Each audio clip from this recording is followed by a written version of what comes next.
Assalamualaikum warahmatullahi wabarakatuh. Bersama saya, kita akan mengupas informasi secara aktual mengenai fenomena bahasa gaul di kalangan remaja. Penggunaan bahasa gaul sudah menjadi bahasa sehari-hari di kalangan remaja. Kenapa? Hal tersebut disebabkan karena bahasa gaul lebih mudah dan sederhana. Lalu, apa sih bahasa gaul di mata orang-orang? Berikut informasi selengkapnya.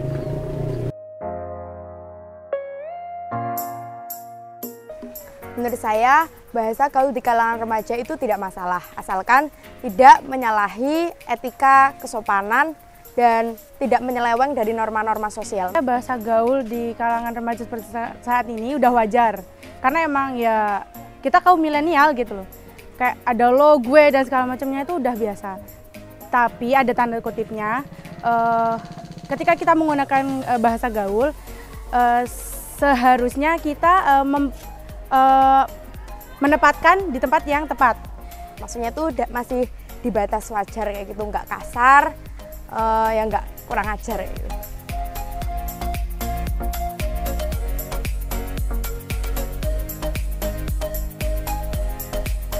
Saya setuju dengan adanya anjuran penggunaan bahasa Indonesia yang baik dan benar. Karena di era milenial ini biasanya terutama di kalangan muda pada nggak tahu ya, maksudnya penggunaan bahasa yang benar itu yang kayak mana. Ya selain bahasa gaul yang kita tahu, kita juga harus tahu bahasa Indonesia yang gimana sih yang baik gitu kan. Apalagi kita kan nggak selamanya itu hidup kayak sama temen kayak kita biasa gitu dengan menggunakan bahasa yang sehari-hari, tapi kita juga harus tahu bagaimana penggunaan bahasa Indonesia yang baik dan benar gitu. Jadi menambah pengetahuan tentang penggunaan bahasa yang baik dan benar itu penting. Penggunaan bahasa gaul memang sudah seperti sajian utama dalam kehidupan sehari-hari. Di acara-acara televisi seperti sinetron, talk show, dan sebagainya, setiap hari bisa kita saksikan para artis yang tampil selalu menggunakan bahasa gaul dalam percakapan mereka. Belum lagi benturan budaya di era teknologi saat ini yang tidak bisa dihindari. Hal itu sangat mempengaruhi kebiasaan berbahasa. Namun sebenarnya bahasa gaul tidak hanya ada pada era sekarang saja. Menurut salah satu sastrawan dari Yogyakarta, penggunaan bahasa gaul sudah ada di Indonesia sejak era dahulu, bahkan sebelum kemerdekaan. Salah satu faktornya ialah adanya percampuran ragam budaya yang terjadi di tengah masyarakat. Bahasa gaul ya Mbak ya. Mungkin kalau mundur ke belakang jauh, di awal-awal dulu bahkan sebelum ada Indonesia 1920-an itu sudah ada bahasa gaul sebenarnya, nggak harus dari sekarang. Kalau sekarang kan terkenalnya bahasa gaul daerah Jaksel ya, ada which segala macam dicampur adukan antara bahasa Indonesia dan bahasa Inggris. Zaman dulu sebelum Indonesia juga sudah ada menggabungkan antara bahasa Melayu, bahasa Indonesia dan juga dengan bahasa Belanda di kurun waktu semacam itu. Terus kalau ditarik ke dekade-dekade ke belakang ya ada bahasa gaul yang banyak juga, antara lain seperti bahasa prokap misalkan. Salah satu yang masih terkenal sampai sekarang kan ada bokap dan nyokap. Terus di Jogja sendiri pernah juga terkenal bahasa walian, itu juga hitungannya masuk ke bahasa gaul ya. Seperti diwalik antara dap, gedade gitu kan, dengan hono coroko yang dibalik.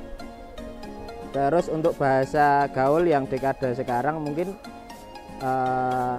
seperti tadi daerah Jaksel ada which atau bahasa yang ngetren juga seperti anjir, anjim, semacam itu kan hitungannya juga masuk bahasa gaul ya. Ya banyak jenisnya dan di tiap kurun waktu pasti ada lah. Sementara, menurut salah satu guru bahasa Indonesia, penggunaan bahasa gaul tidak perlu dipermasalahkan, sebab bahasa lahir dari kebudayaan Dan kita sebagai pelaku budaya sudah semestinya bisa menempatkan secara cerdik bahasa gaul yang tidak bisa dihindari dalam kehidupan sehari-hari. Tanggapan Ibu, tidak ada hal yang perlu dipermasalahkan dengan adanya bahasa gaul ini, karena bahasa gaul ini merupakan hasil dari kebudayaan juga, dan kita sebagai generasi yang saat ini, generasi yang orang bilang generasi milenial ya, kita harus bisa menyaring atau lebih eloknya itu